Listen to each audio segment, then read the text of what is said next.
Greetings, and thanks so much for listening to another PATC podcast. Public Agency Training Council is the country's largest and longest running provider of seminars for police and fire, school teachers, school administrators, and public officials. My name is Mark Waterfill. I'm the president and owner of PATC, and we really appreciate you listening in. Today we have Mike Halbleib, who is one of our instructors from Louisville, Kentucky. Mike, say hello to everyone. Hello, Mark. How you doing? Doing great. And pronounce your last name for me. I always butcher it. I apologize. It's been butchered for the last 51 years of my life, but it's Halblieb with a long I.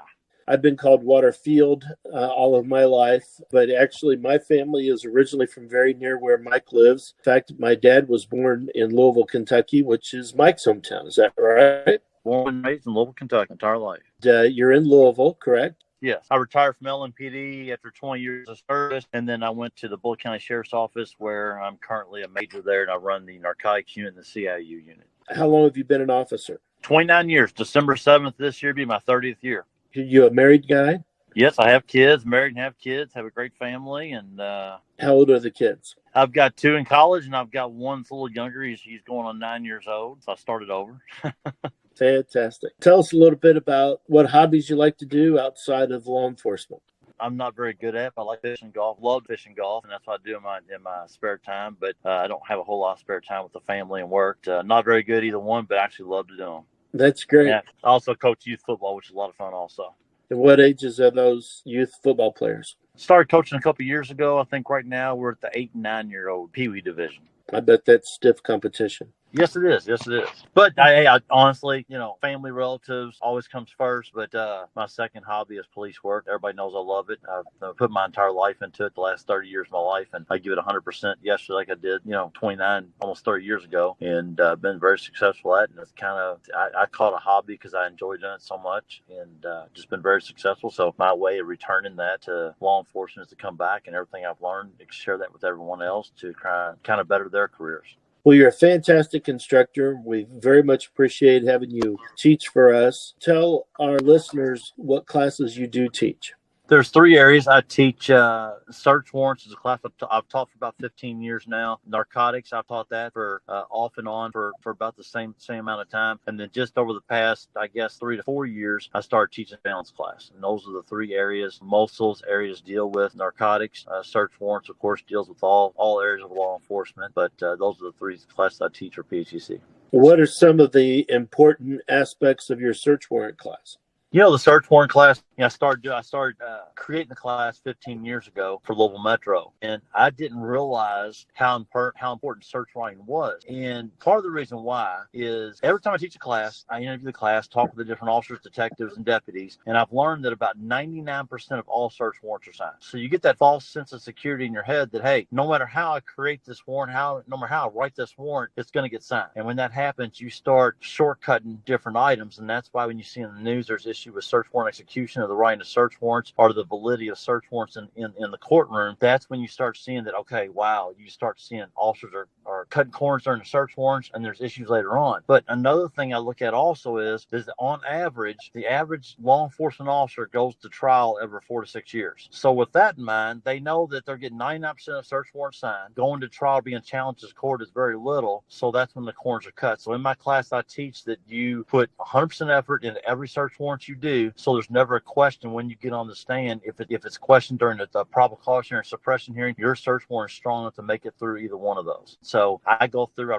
read search warrants all across the country. The majority is poorly written. The information's there. They're not taking the time and effort to put it into the search warrant. And, a lot of times when I get the critiques back, because I know you read all the critiques, and I do too. I've read them since the last 15 years. Every critique that's turned in, I read. And when I read those, I love the comments. If I would have had this class 20 years ago, my career would have been different. Or you get the comment every officer, every recruit officer, everybody should attend this class. The importance of what I teach and what it means to the different agencies I go to. Oh, that's tremendous. And yes, we do read those, and they are excellent. That's for sure. So when you talk about an excellent search warrant as opposed to an average or below average search warrant, what makes the difference? For most of my career, the way I see detectives do it is they'll start an investigation. And throughout that investigation, they don't start preparing the search warrant. They're getting all the intelligence gatherings occurring, all the independent investigative techniques are occurring, and they're collecting it, but not putting it into a search warrant. Then one day you have a pedestrian stop, a traffic stop, another search warrant, an incident occurs, which is like, wow, now I need to write a search warrant. And then you've got 2 or 3 agencies involved. You got people out watching the house, and there's all that pressure to write because everything's active. And what happens is they sit down and they're rushing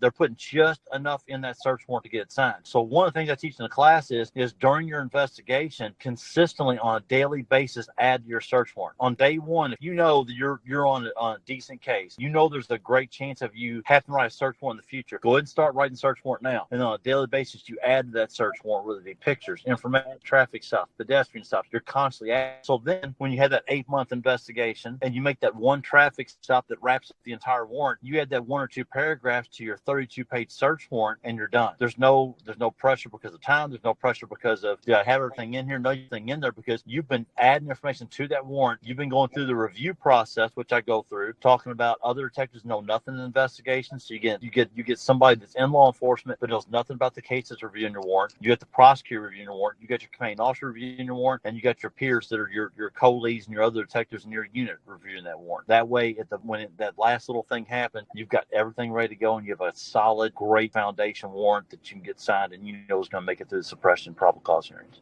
Do you try to narrow what is requested in the search warrant?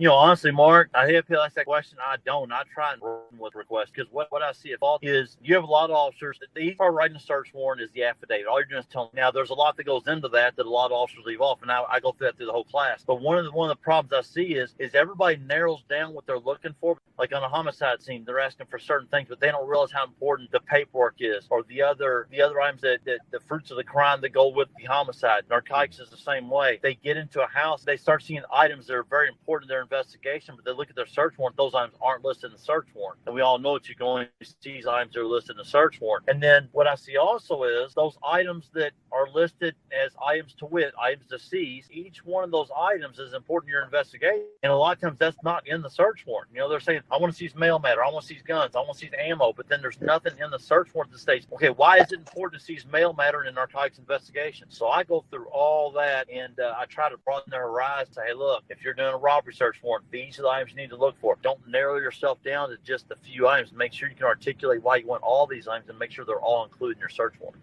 That's excellent advice. Let's talk a little bit about your surveillance class. That is a class which is very intriguing. Tell our audience what happens in that class. And Mark, if I can go back, one other thing I think is real important as far as the search warrant class, that's probably one of the number one things about the search warrant class is I don't think anybody realizes when you come to the class, I bring a thumb drive, and either they download it from the PATC website, or a lot of times I will physically download it in class. It's over 450 different templates and different items that will help them write search warrants in the future. Throughout my entire career, I never had that. And so that's a tool that's awesome. So when they're writing a search warrant, they can plug that flash drive in, and they've got templates for all kinds of different search warrants. And so I make sure that they understand all those templates, what they mean, the importance of reviewing them. But that's something great about the class, that it's a bonus when they take that class. Excellent material. Mike, tell us about the surveillance class. What is taught there? The surveillance class, through my 30 years, I've noticed that police are horrible at surveillance. There's very few classes to take. And so LMPD wanted me to create this class. And of course, it started becoming a real success with LMPD. So then I brought it to you and we put on the road. And basically, the surveillance class is a 2-day class. The first day is 4 to midnight. That first 4 to 5 hours is a classroom portion. And I go over all the surveillance techniques. We all know that electronic surveillance is big now. A lot of smaller agencies aren't familiar with what's available as far as electronics goes. So I go over that. The night portion of that class, basically, I'm a suspect along with another suspect in the class. I like to have one person from the class be a suspect so they can see the other side of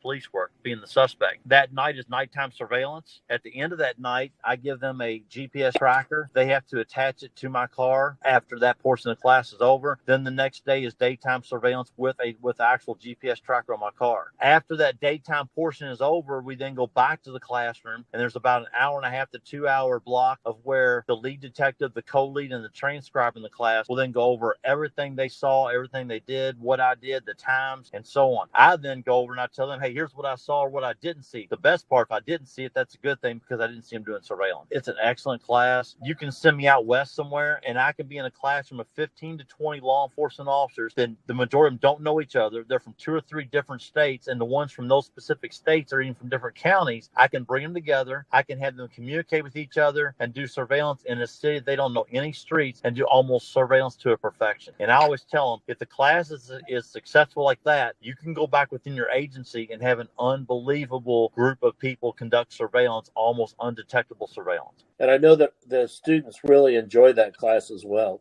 They love the class, and not only is it fun, but they get a whole lot out of it. They go back and a lot of them start buying electronic surveillance equipment and are very successful at that. A lot of them go back and take all these techniques and put it into the traditional surveillance and are very successful. And how about the narcotics class? What is involved with that? The narcotics class is based on major case investigation. The majority of departments around the nation I see work on your lower level to mid-level narcotic traffic, but very few people know how to or put the effort forth to focus on the major case investigation. And like I always tell these agencies, when someone is drug trafficking and becomes to the kingpin status, and the kingpin status is basically a person who controls a network of people in the drug trade, but a lot of times they insulate themselves with several layers of individuals who operate that organization for them. When it gets to that point, it is extremely difficult to investigate and prosecute those individuals. So I get into the class of how to prosecute them through the use of a criminal syndicate or conspiracy statutes that most every state has, but most detectives aren't aware of. So there are criminal RICO and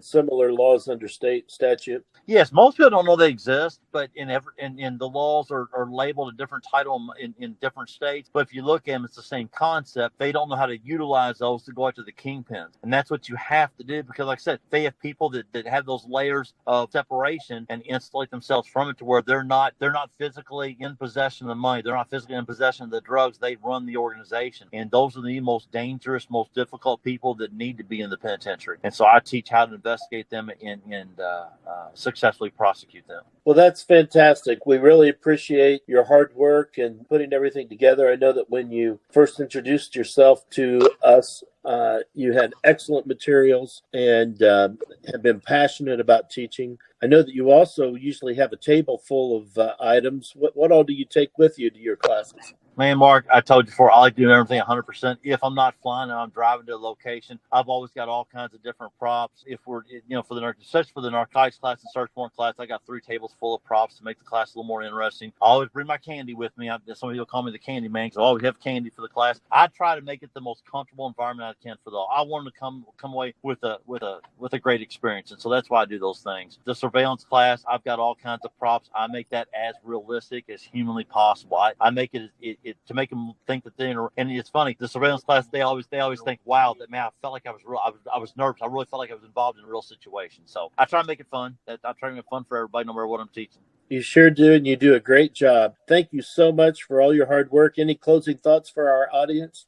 I tell you what, like I said, Mark, and you send me names and numbers all the time. If anybody has any questions of how my classes would help their department or agency out, you're more than willing to call. I'll talk to you. I'll tell you all about the class and tell you how it would help their department specifically. Thank you so much, and have a great rest of your week. Thank you so much for listening. And if you have any questions or comments, feel free to email us at patcpodcast1@gmail.com. 1, 2